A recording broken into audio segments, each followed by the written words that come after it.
Welcome to episode 2 of the Carlson Cards podcast. So if you're new here, I'm Austin. I'll be your host today. Today we dive in super deep with one of the coolest collectors that I know. Our guest Paul has been collecting for decades, and I dive into the type of questions that I've always wanted to ask a collector who has just the collection, to be frank, of the caliber that Paul has. He collects many sports, many sets, tons and tons of iconic cards that you guys will recognize. I hope you guys enjoy, and if you'd be so kind, don't forget to like, subscribe, and if you're on a podcast app, hit that follow button. Now let's jump right over to the interview. All right, welcome everybody to the second episode, or should I say podcast here of the Carlson Cards podcast. So today's episode, we have an amazing guest. So a guy, I will toot his horn a little bit. So I've followed Paul for a long time. One of those pages on Instagram where I try to just look what he does, and I feel like the direction he moves and the cards he picks up, that's kind of the stuff in place like I want to be.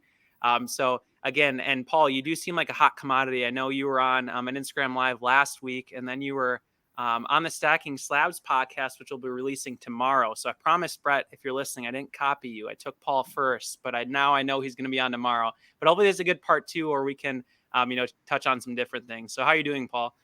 I'm doing great. And, these things kind of come in waves. I thought there was like some media uproar in the background that I didn't know. Like you guys banded together and just says like I'm going to be punked or something here. But I'm happy to be featured in a variety of places. I enjoy this a lot. So looking forward to our conversation. Awesome. Yeah, really excited to have you. And I guess up front too, I just want to mention as well, like looking at your page, what always stood out to me is the breadth and the amount of players. And it's just crazy. You have hockey, you have basketball, you have football, and then you have gold prisms, you have PMGs, right? It's just like these cards that I always felt like were these grails, and you have acquired so many of them. So super excited to learn more about that. So just first off, super high level, for those of the viewers here who are listening and don't know you, could you give a little overview of maybe like your collecting, how you got started, any personal life kind of stuff you want to share? Yeah, I mean, so I always just like enjoyed cards when I was a kid, even, I don't know, 3 years old, Christmas came, that's where it started, right? And every bit of money I could going to 7-Eleven or Toys R Us or whatever, trading when we were kids in the neighborhood. And then, I kind of just, my cards were in a box for a long time. And I met my wife and her dad just happened to be a card collector in the Army when he was stationed in Germany. And he wanted, we kind of bonded over that. We got back together, did a table one time just out of the blue. And it was just like the best experience ever. And we just did that together for years. He retired from it.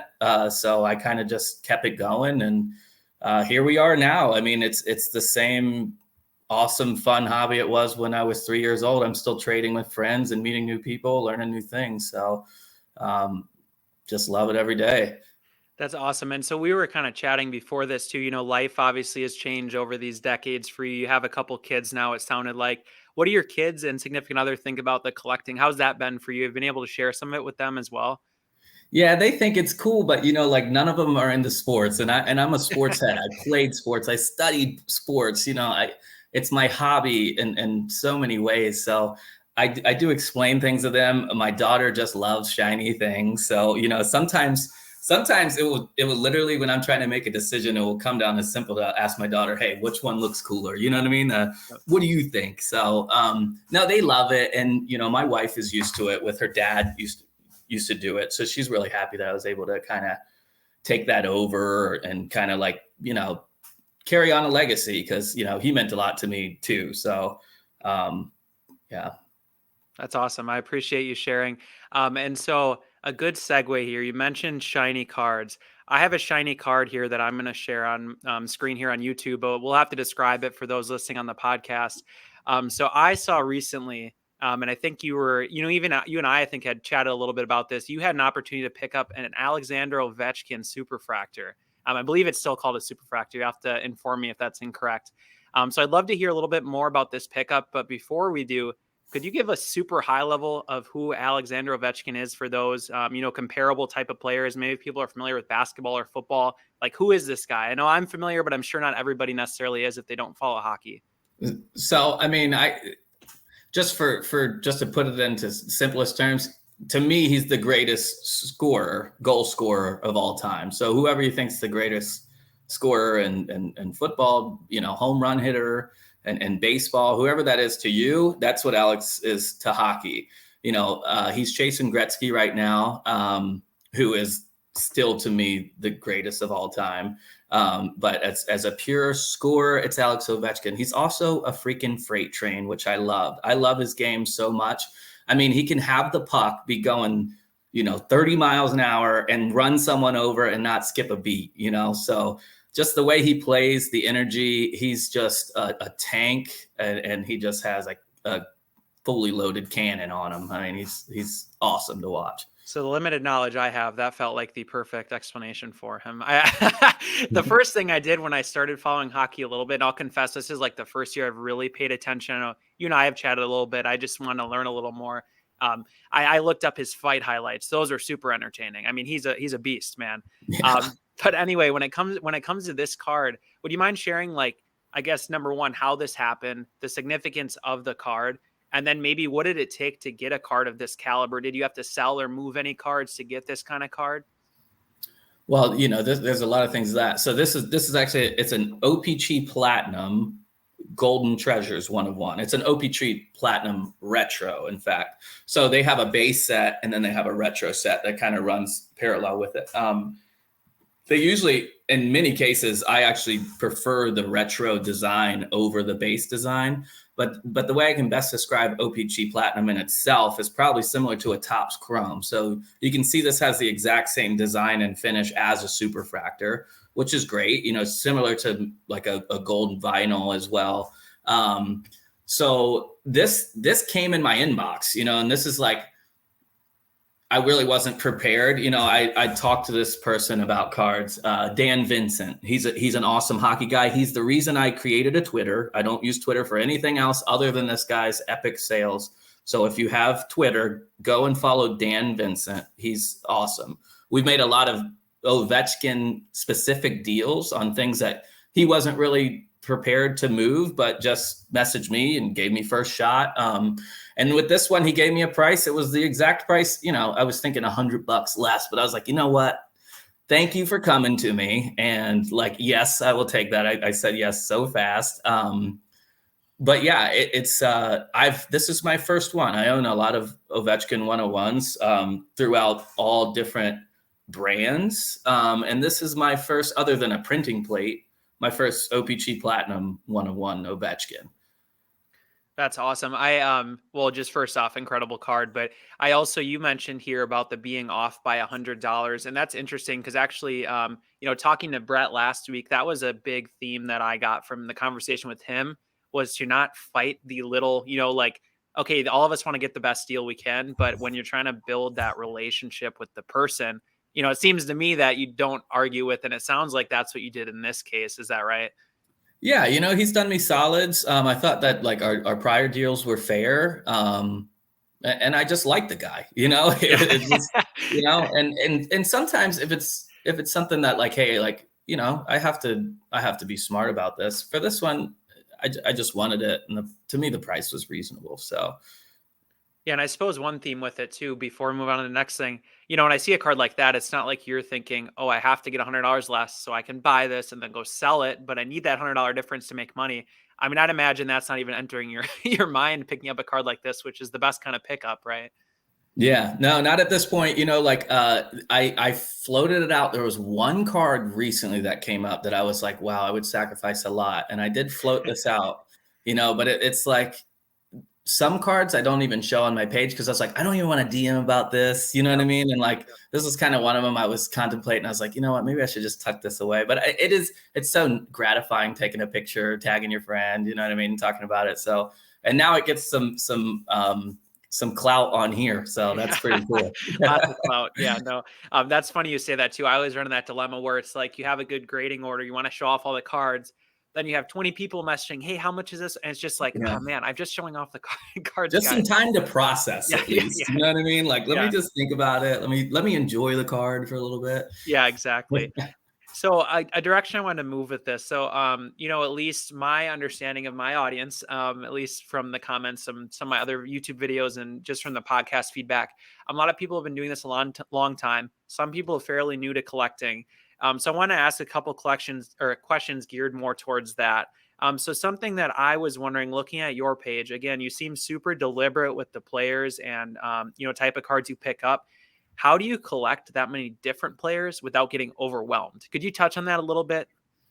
Well, I wish I had the answer for you, but it is a little overwhelming, honestly. You know what I mean? Because it's nice to have those rare searches where, like, the save searches on eBay, where there's like, okay, there's 6 and there's 7, but when that thing says 99 plus over and over and over, and you got to scroll through those things, it does get intimidating. So, like I say, my searches usually start really defined when I like kind of see a card I like of somebody or a different sport, and then I'll just focus on that specific thing. I maybe put some bids on, just see where it ends. But then as I, kind of fall more in love, for lack of a better word, but it is kind of that too, it broadens. So I have a lot of really wide nets in my searches. And it can feel like work, but it's also really gratifying when you find that just like needle in a haystack. So it takes time, and sometimes I miss things because I have too many other things going on. But I feel like I do a decent job finding some nice things. To say, I'd argue you've done a very nice job of that. Thank you. So a question I have, again, too, kind of in the same theme here, and feel free to share as much as you're comfortable with, or if you're not, that's fine. So just curious, again, the breadth of your collection, the depth of it, the type of quality of cards you have. I know it sounds like you've been doing this for decades. How did you go about doing this from, like, let's say, a financial perspective? Was it every paycheck I was putting away $100? Was it when a card pops up, I'll make something happen, I'll sell other cards to get it? I just feel like these kind of questions I always have. So imagine someone else has that question too. And again, you don't seem like a guy who would, blow all your money on cards, right? You seem to be pretty strategic about this. So I'd love to hear what kind of journey that was for you. Absolutely. I mean, and in full honesty, this started as a way to make money. Like, I mean, I got back in the hobby because it was something I love, but I was living in a tiny apartment with 4 kids, not 4 kids, 4 people total. I was maybe like 19, wasn't planning on going to college, kind of had, a low paying job, stuff like that. And we live in an expensive area. So, I was kind of selling some stuff that I had, going to these shows, and it was going well. And actually, just like this, I was at a coin show. Actually, we kind of, what's it called? Fiddled with that a little bit too. But I brought my cards there, and everyone was more attracted to the cards. So I'd done a few of these coin shows, and then someone came up to me with a lot of like vintage cards, or mostly rookies. Like it was like a Marino and Elway and a Manning stuff. So some Mantle, some key vintage stuff, tops.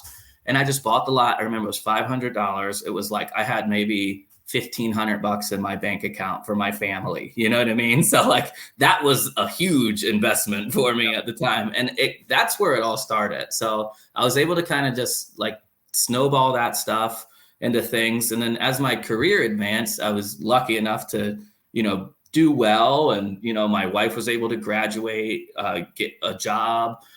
We bought a house really young. So we were able to, that kind of helped me acquire some bigger house cards through the sale of that. And now we're in a new place. So, I mean, there was a lot of life events that happened that definitely helped.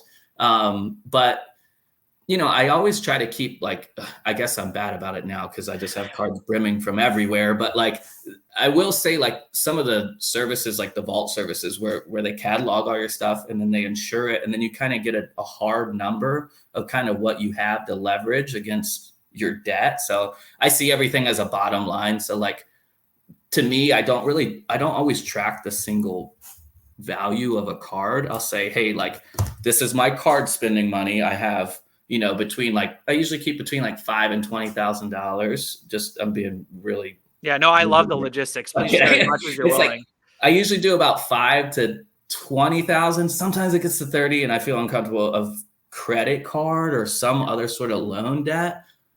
And then I carry a lot of cards. And my thinking is, so every few months I get it down to 0. Like it's my goal to get it down to 0 and then restart. So then when I'm at 0, in my mind, everything after that is profit, I guess, Mhm. or like more positive cash, right? So, and then I feel comfortable just like doing things like vacations and stuff like that, providing for the family. So like I never really over leverage myself too much. Like I know people that, well, it's not fault to their own, it's just their strategies, whatever. But I feel like I don't over leverage myself too much, but it can feel pretty heavy on you sometimes, I will say. So I definitely need to sell stuff usually to acquire more things. So the thinning process lately has been extremely painful because I used to be very good at buying things to sell, and I am not good at that anymore. I just buy things that I really enjoy, which is good and bad, you know what I mean? But the decision making lately has been especially difficult. Yeah, no, that's super interesting. 'Cause it sounds like to me, I mean, again, correct me if I'm wrong, but it sounds like I'm hearing somebody, it's almost like you're an investor in real estate, you're leveraging, and then you're making sure you're never actually truly deep in debt, but you're using that in a smart way to acquire certain things. And then if push comes to shove, you have to sell a card you have, you do it.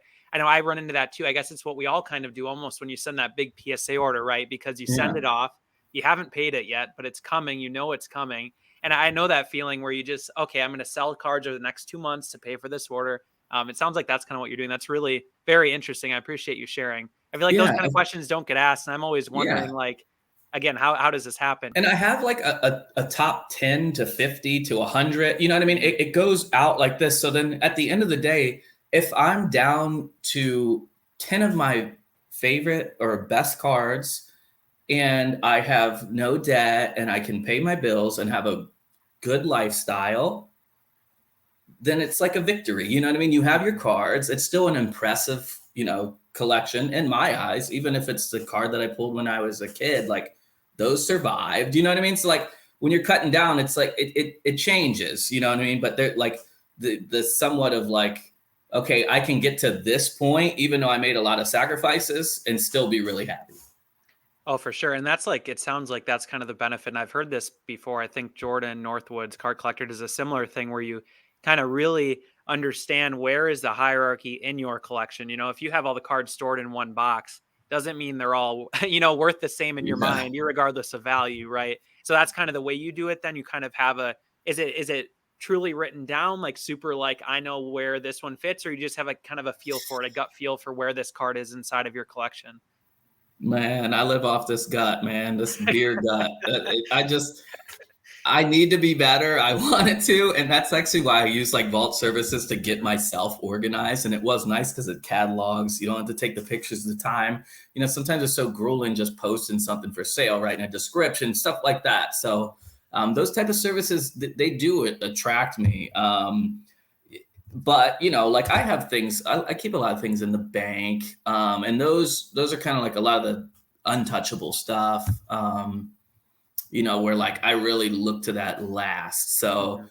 even when I look around me, there's still plenty of cards, but it's the same, you have like, it's different. I have different boxes, and then it's like a base box, a refractor box, and then you got the Ovechkin box and the Gretzky box, you know what I mean? So it's all in my head. I should be better. And some people are fantastic at it, and I am not.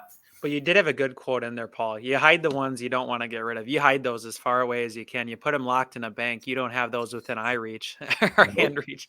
And a lot of people, I get flack sometimes for people say, why would you use vault services? I want to hold my cards. I keep cards around me all the time. I mean, Yep. they're on my desk.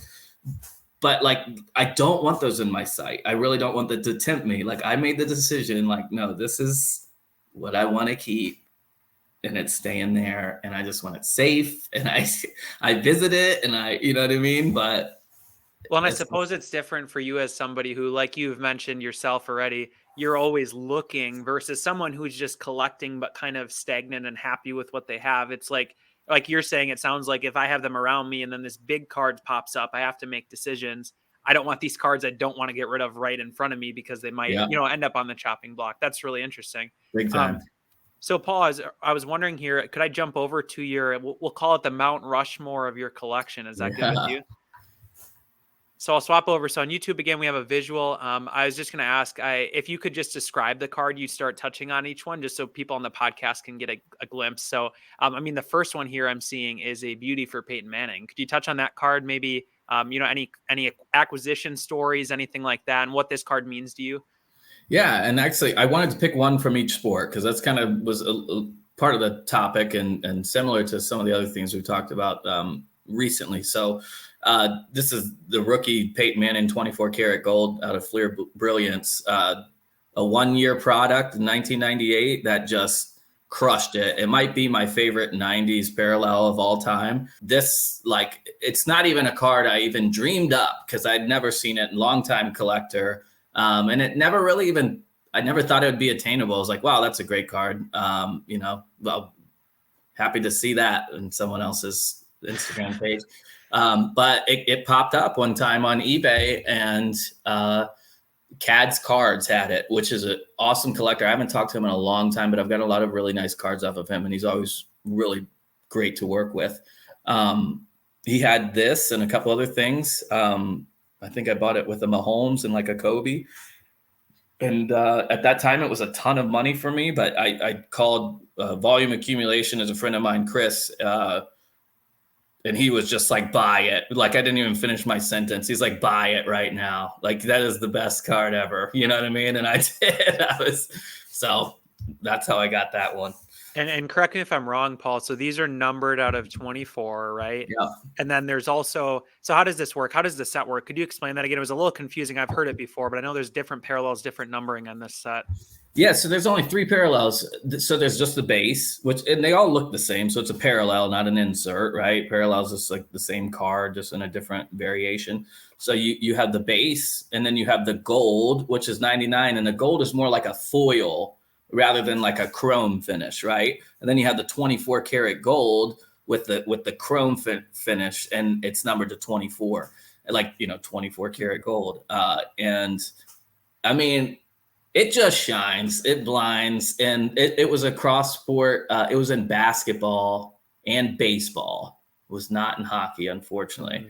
But I also have like a Chipper Jones, and I have I used to have a Rasheed Wallace and a Chauncey Billups, or not Chauncey Billups, Sam Cassell.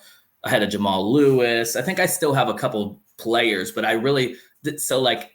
Another reason why I collect so many different things is I like sets too. So like, it doesn't matter the sport. Like, if there's a 24 karat gold, like, of anybody that was even just an all-star sometimes, like, if I like them, you know what I mean? Like, I have like a weird, like, Chauncey Billups collection. Like, I love Chauncey Billups, and he was more than just an all-star. I mean, he's probably a Hall of Famer. He's a champion, whatever. But there's other guys like Rasheed Wallace. I like that Detroit team. Just some random baseball guys in the 90s. To me, it's just like the mecca. A Kobe of this card would be like, that would be one of my dream cards ever. Like, I would, if someone has that, I don't know, I could do some weird things to that card. You know what I mean?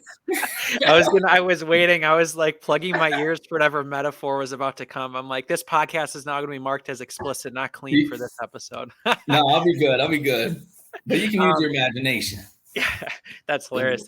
It's one of those cards too that's really, again, just to touch on it for one more second. I can only imagine if a Tom Brady of this card existed, again, for the same sport here for Peyton. I can't even imagine. I mean, it'd be a $500,000 card, $250,000. Yeah. I don't know. I mean, it could be anything, but that's the fun part about Peyton, man. He's expensive, but affordable in every sense of the word.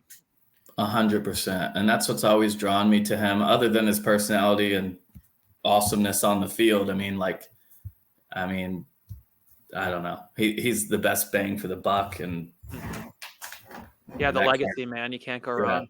Speaking of legacy, so the next card I see an Ichiro Suzuki, some sort of essential credential. You have to tell me about it. What card is this, and where did you get it from? Yeah, so this is out of 2001 Fleer X or Fleer EX. So this is an interesting set. I really like the design of this year Fleer EX, but they did it a little different in this year, and they did it in basketball and baseball too.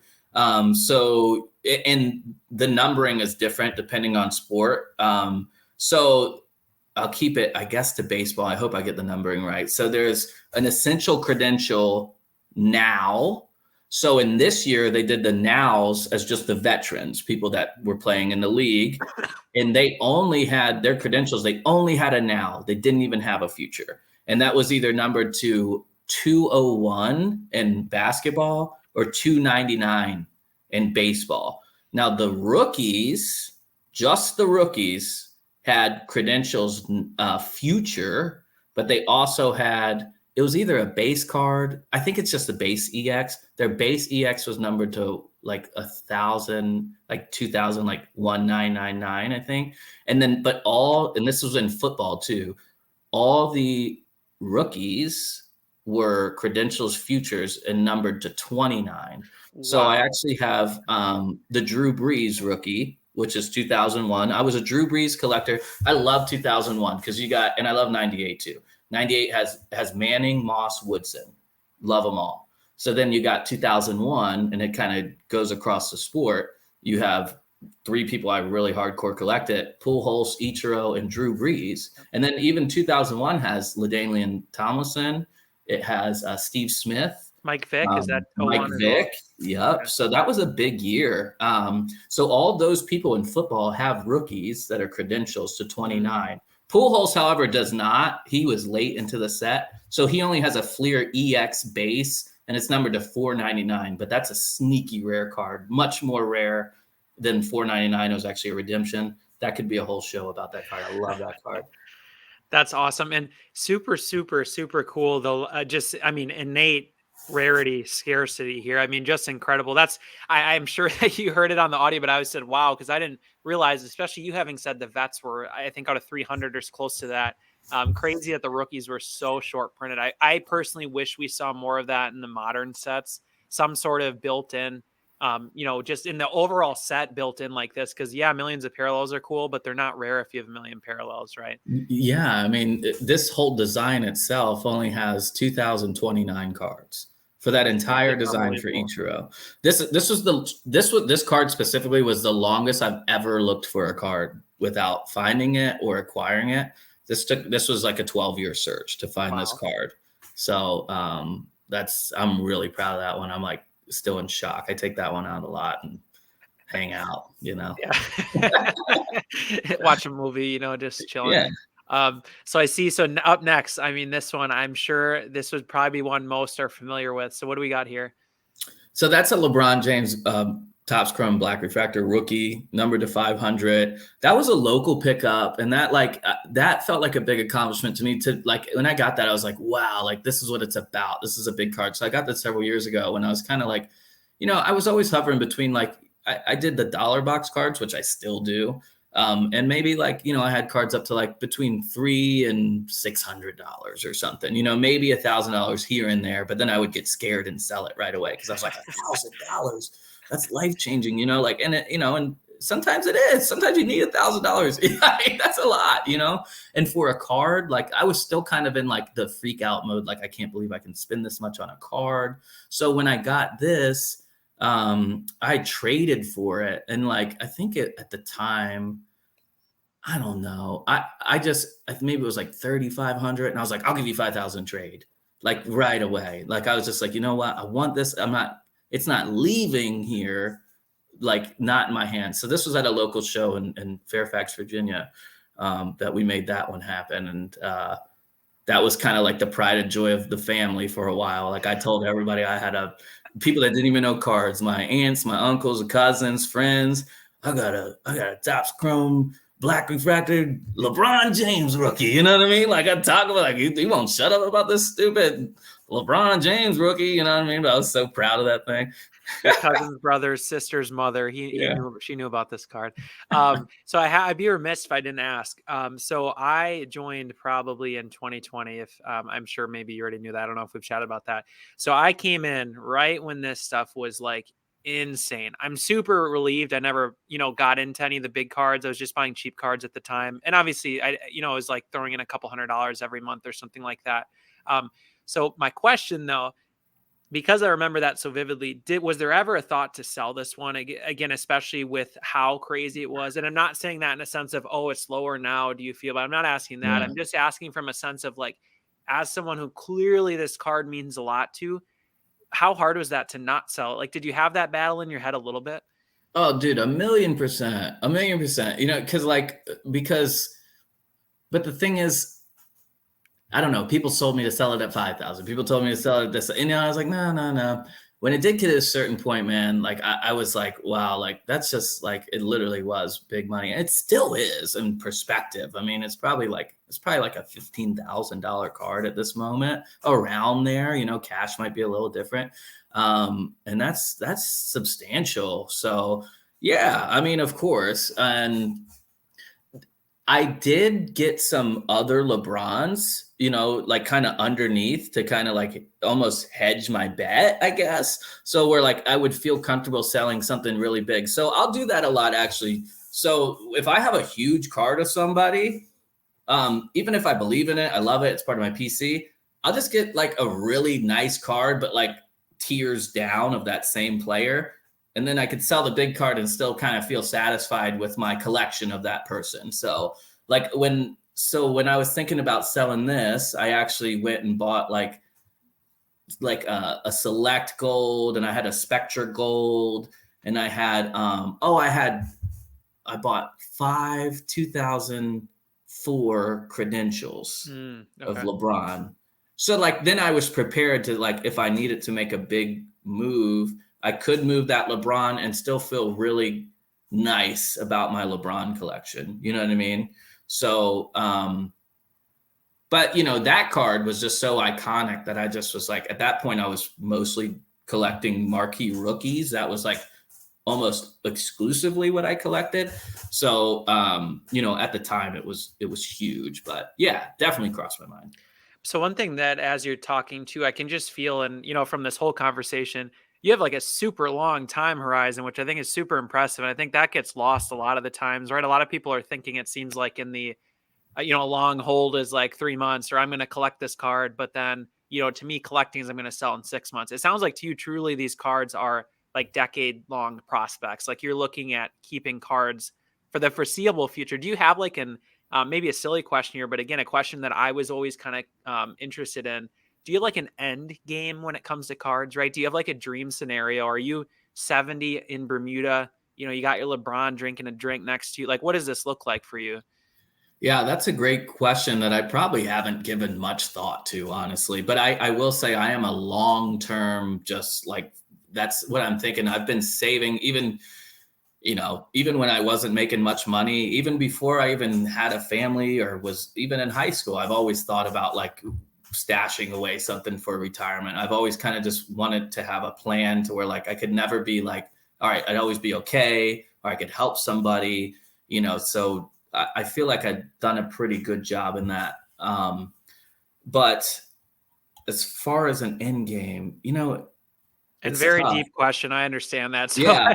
if nothing comes to mind, that's fine too. It was just, I'm always curious about that because I always battle that too. It's like, I know, as someone who has started collecting, here for about a year or two, and like seriously, where there's like cards, again, I don't envision selling unless again, I can't think of the scenario. There's going to be scenarios, but Yeah. I always battle with that too. It's like, I know, okay, I'm not taking these to the grave. Maybe my kids won't care about them as much. Maybe they will. I don't know. It's just that's the question that I always Yeah. kind of ponder. So for me, I will say, like, personal collection, I know some people do get upset. We're like, oh, this is kind of layered. So it's like some people get upset. They're like, oh, he said it was a PC card and now he's selling. So like, I'll never use the fact that like, oh, it's my PC card, like sell it to me. I try not to use those tactics because life happens. It really does. And then for me too, I can really take time and enjoy a card and feel a sense of accomplishment as a collector to be satisfied, so I really can, even if it's a card that I love. So it's nice to, certain cards maybe sell to someone that like collects that person. And you're like, wow, that belongs in a new collection. It has a new home. And sometimes you are trying to get the most out of it because, it's this isn't like, we put a lot of time and effort and blood, sweat, and tears. You know what I mean? Like, it feels like that sometimes, right? Like, we're watching the games, we're on the edge of our seat, like, I mean, the time away from the family, scrolling and shipping and and that stuff. So like, of course, you want to get the most out of it in a lot of different ways. Like, feeling the sense of accomplishment by finding that card you've been looking for, by like maybe placing it in a new collection, maybe getting the funds to go to the Caribbean or something. Yeah. You know what I mean? Like, and those cards all tell their own story. So like, I remember going to Hawaii, like, and this was the first big trip I've ever taken. And that changed my life, honestly. And cards did that for me. They really did. I remember walking out of Chantilly and Weston John on Facebook, his Oak City sports cards. I sold him an OPC Gretzky rookie, and it was like my baby. And I gave him such a good freaking deal walking out the door because he kept saying, no. But I needed money for Hawaii. Like, I was like, our whole family's going to Hawaii. Like, we snaked the system. We got like a credit rewards. So we only paid like $40 for a family of 4. We split it with a friend. We brought a whole suitcase of food so we didn't have to eat out every day. Like, we were really like grinding, you know what I mean? So like, I sold that Gretzky. To me at that time, it was like a PSA 6. It was huge to me. But like, I'll always remember that card and be thankful for that card, because I remember being in Hawaii and being able to do what I wanted to do because I had the cash in my pocket. You know what I mean? So, and it's not like I gave up on Gretzky. I went harder even, you know what I mean? So, as far as an end game, I don't know, man. It changes so much. Like, yeah, I see myself on a beach one day, you know what I mean? 100%. And,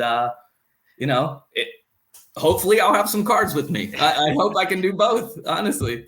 I love it. No, and like, so huge thing you shared there. That was kind of a light bulb moment for me that I don't know that I've ever considered, but I mean, I'm sure I have, right? You do it every day, but you are getting value every day out of having these cards is what I hear from you, right? I'm hearing that you're taking the cards out of your collection. You're looking at them, you're checking them out. Every time you do that, you get enjoyment, you get some dopamine, right? It feels great. Yeah.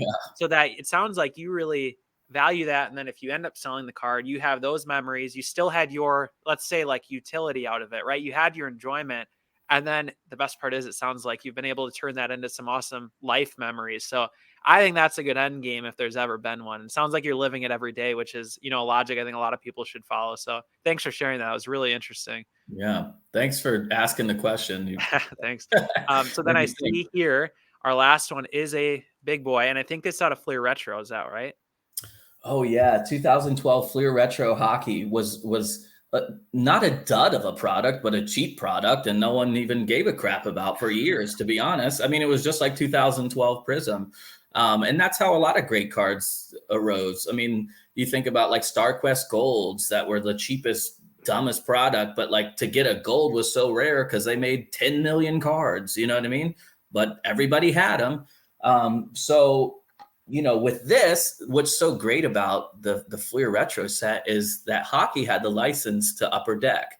So that means they can still print their great cards. You can print your credentials and your Playmakers theaters and your jambalayas and your PMGs, all that stuff. So the green PMG to any player collector is just the mecca. So I always thought about the Michael Jordan green PMG as just the biggest card on the planet. Of course, there's Babe Ruth rookies and 52 mantles and stuff like that. But like, to me, growing up in the 90s, and I didn't even watch Jordan that much, but just as far as like standpoint of pop culture, really. That card to me always stood out as his number one card ever. So I think that really translated big time into this and what made 2012 Fleer Retro Hockey so popular. It really blew up.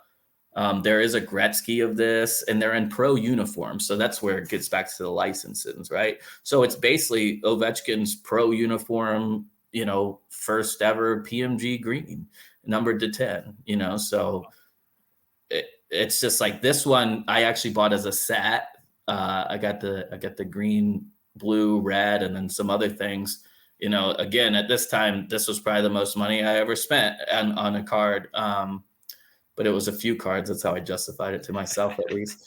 I was like, oh, well, I'm getting 3 of these, even though it's this much money. But I still feel like I did really well, and I was really happy with it.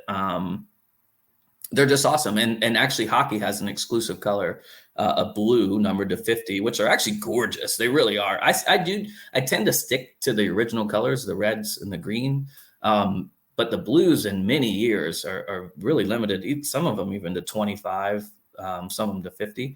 But they're great looking cards, which makes hockey special too. And just another reason. That's awesome. No, and I one thing you touched on here that I think is really interesting as well. It seems like all the super collective things, no matter what you look at, they were trash at one point. There's just no other way to put it, right? 86 Fleer. I mean, all these things that the old T206s, right? All this stuff. I mean, I don't know about T206, Yeah. 52 Mantle for sure. Yeah. And then I thought it was interesting too. You mentioned the green Jordan, and then you mentioned a couple other cards being Babe Ruth and Mickey Mantle. An interesting part there for me too, and I agree with you. I think the Jordan green is arguably, I would say, is my like top card I would ever imagine ever seeing or owning. I think point being there, again, I'm going to come around to what I'm trying to say.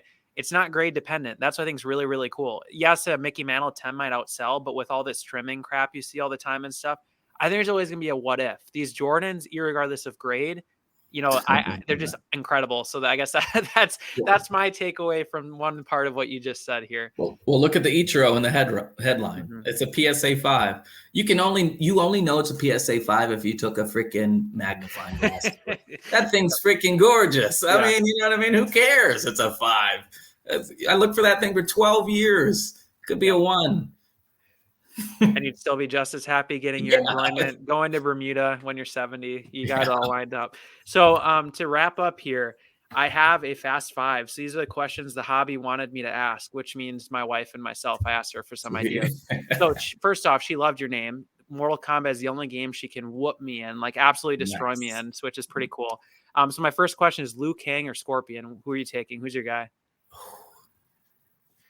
Oh my gosh, probably Liu Kang, actually. I mean, I know Scorpion is a sexy pick, and that was my pick when I was a kid. Like Scorpion was like basically my number one, but my wife games too. And when we played that, I was like, I'm kind of nice with Liu Kang. So like right now it's him, but it's changed throughout the years for sure. That's awesome. And then so another video game question, then we'll get to cards. Sega Genesis or Super Nintendo? Super Nintendo. Like it's the scales are literally like this. Super Nintendo is my favorite console of all time ever. Same. So we agree there. Yes. Awesome. Followed by N64, but I don't know. That might be a spicy hot take. But so next, 2013 Select Gold or 2012 Prism Gold. If you could just have one, which are you taking for equivalent player? And regardless of price, I should have said that. Just off design alone. Design alone. Man, that's probably the toughest question I'll ever get. Dang, I want to go with Select. I actually have a Select here. You can't really see it, it's a black Malkin PSA 10. Wow. 101. So I actually took this out because we were going to talk a little hocky, but we'll just get that on our next podcast. We'll do. Oh, there will be more. There will be more. No, so, but I also brought up a Prism, which this is Nick Backstrom Prism Gold. And I don't know. I gotta go with the Prism, but it's so close. I just gotta go with the Prism because the Ovechkin is just like, I don't know, just my top ever. So it's tough, but I can't fight that logic. I agree with you. That's pretty sweet.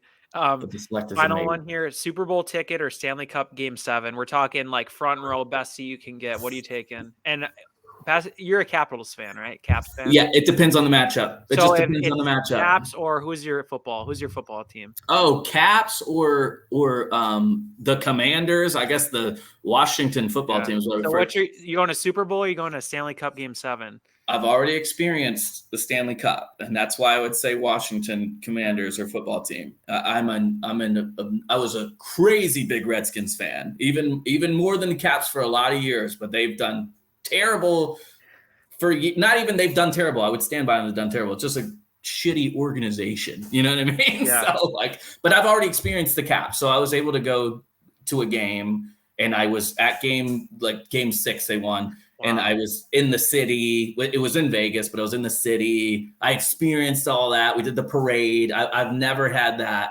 for a football team. So You didn't I would drink take out this of the with cup at all, did you? No, I wish. And he was at a bar that I like. I don't frequent any bar, but like this was a bar that I've been to many times. So that sucked. But I did tailgate with Ovechkin at one point. He was actually just next to us. It wasn't with him. I stood next to him creepily, but I just said, thank you for everything. And you're awesome. And I kind of went my other way, but I just stared at him the whole time, basically. So that's super cool. I was gonna say the classic meeting a famous person experience. It sounds like every time. Yeah, super awkward. Just like, hi, I don't know. So Ed Reed and Emmett Smith and Ricky Williams all came to my table in Chantilly, which was no cool. way. So so those are my sightings. I guess. Same thing. Thank you for what you're doing. It's good to meet you. Blah, blah, Yeah, blah. it's like, you're awesome. You're just awesome. Good job at life. Like, have a great day. Don't bother them too much. Say salute, Your mama loves you. Yeah. So final question, maybe another tricky one. I'm not sure. So only 90s or only 2000s? If you could only collect one, what are you taking? Yeah, that's tough because 90s really, the nice stuff comes towards the later part of the decade, and then the 2000s, I think I'd go in 90s. I think it's tough, but definitely 90s. By a landslide. Yeah, I think so. Awesome. Well, thanks so much, Paul, for coming on. This was a blast. I could have talked to you for probably 2 or 3 hours. Well, Brett last week too, but same to you. So where can people find you? For sure, Instagram at Wardle_combat. Are you on Twitter as well? Anything like that?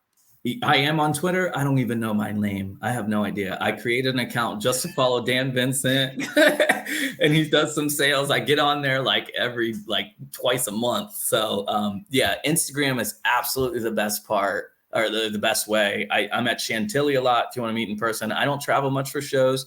I would love to, and hopefully in the future. But if you're ever in Virginia, hit me up.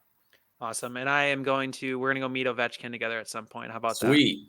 I'll set it up. Awesome. Well, thanks so much, Paul. I really appreciate it. All right. Thank you.